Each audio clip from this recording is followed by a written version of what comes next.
Hello, welcome to my channel. It's Mortoti here. So in this video, we are going to be talking about how to name our text boxes and then our buttons. Okay, so we actually have to give them names to see them like variables. Okay, if we need to call them, we have to call them by the name that we've given to them.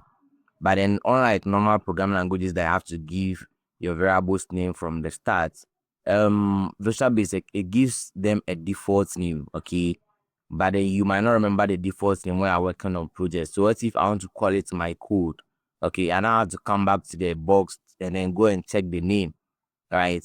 But then the best thing is to do is that after creating a design, you give it the names that you actually want, okay? So that when you're working on it in the code and you want to call that specific, let's say text box, okay, you can just call it by that name and use it for whatever that you want to do. Okay, so that's what I'll be taking you through in this video. And in our next video, we'll dive deep into the backend. Okay, so let's quickly start something. So let's click on this one, which is the path identifier text box. Now let's scroll down.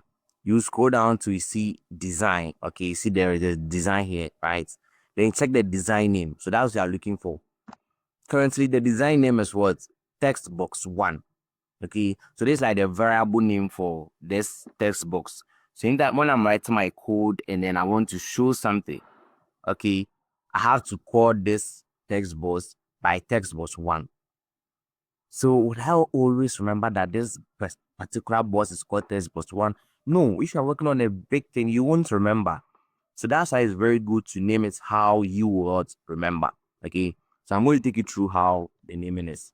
So there's something called a Hungarian notation. Don't worry about that. But that's how I used to name my text box and my stuff like that. So for text box, I start with TST. Okay, TST. So let me know that this is a text box. Okay. So in there you are naming a text box. Okay. Start with TST. Okay. So TST and then whatever that it is. So TST, this one is what path identifier. So I name it TST path identifier. Good. So this is the name I have given it. Okay. Now this you know that this name you are not going to see it here like the way you see the text showing and stuff like that.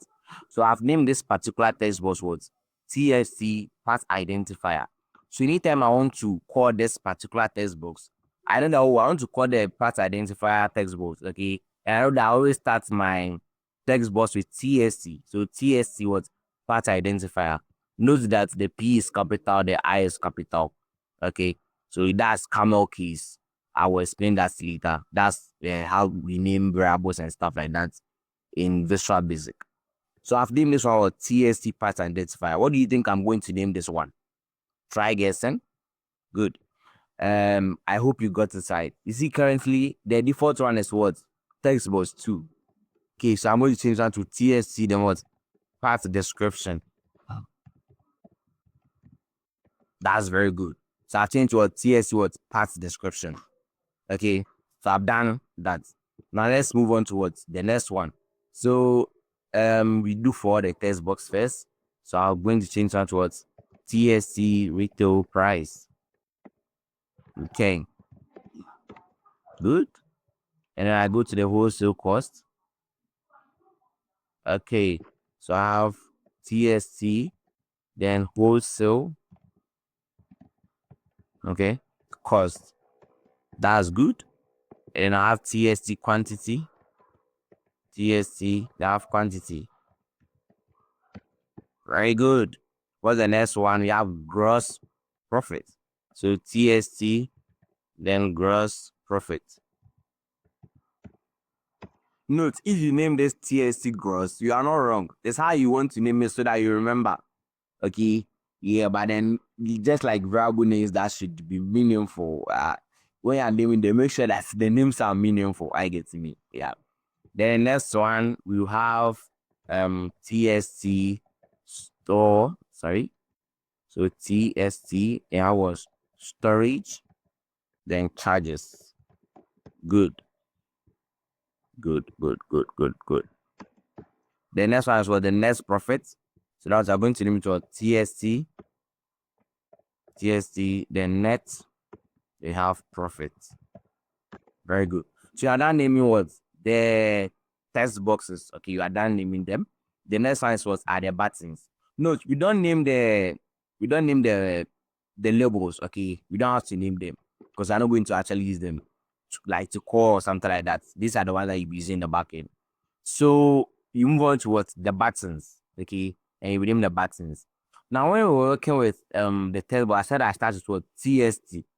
But text box, but when we're working with the text box rather, I said I started with txt. But then for the buttons, I can't start with txt because um it's not what a text box, it's a button. So how do I start naming words? My buttons. So I do btn for button, okay? So btn compute for this one, okay? btn compute. Then I go to the next one. Then I'll have btn, okay? btn as well. So btn reset form. Reset form. Very good. Then the next one will be what? btn, then total net profit, okay? Total net, then profit. Very good. And then the last one, what do you think it will be? Okay, I hope you got it right. So we have btn and then exit. I get me. Yeah, so that's how we are going to name it. So that anytime I'm working with it and I want to call something, I know the name that I'm going to use to what?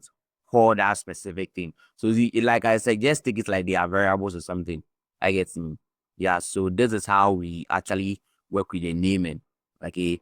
So if you are naming the text box, you can start with txt. If you are naming the button, you can start with btn. Okay. As we work on more things, I'll show you how you say what kind of name the other things. And you can also research on them as well. How do you use the Hungarian notation? Okay. Yeah, for naming in Visual Basic. That's very good. So thank you for watching this video. If you have any question, please feel free to drop us in the comment section and I'll be glad to assist you with them.